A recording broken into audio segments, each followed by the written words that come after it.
Ayan po si Papa Fernan. Patatapos niya lang i-walking sina Goku, si Lips at si Cherry.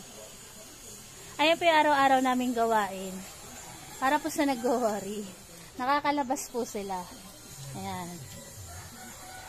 Last batch na yan pa, di ba? Para po maniwala kayo, hindi naman po, talikod ka pa. Ay, makikita nyo naman, ay, teka, malabo. Malabo. Makikita nyo naman po yung pawis ng kanilang Papa Fernan, oh. Sige.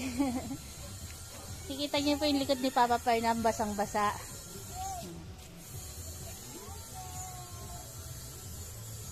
Happy na si Liv. Naka-walking na. Sila po ay naglalakad tuwing umaga kasi sa labas po sila nagwiwiwi. Sa labas sila nagpupupu. Kasama na po doon yung exercise nila. Ayan po. At ako naman na yung nagwawalay.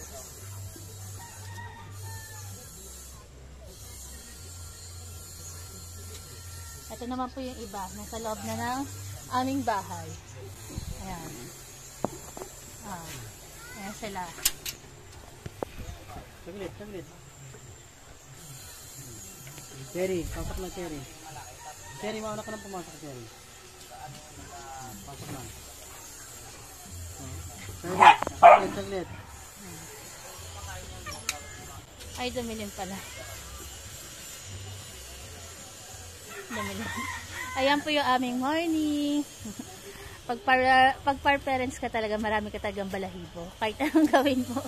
Lalo na kapag taglagas sila. Okay lang yan. Ayan po. Tingnan nyo naman po kung gaano kaganda tong babae na to. Oh. Daig pa may lahi. Napakaganda niya, no? Tisay na tisay. Ganda-ganda ni lips ko. Sobrang puti pa niya, no? Napakaputi ni lips. Okay na. Tuloy ko na yung pagwawalis ko. Okay. Hi po.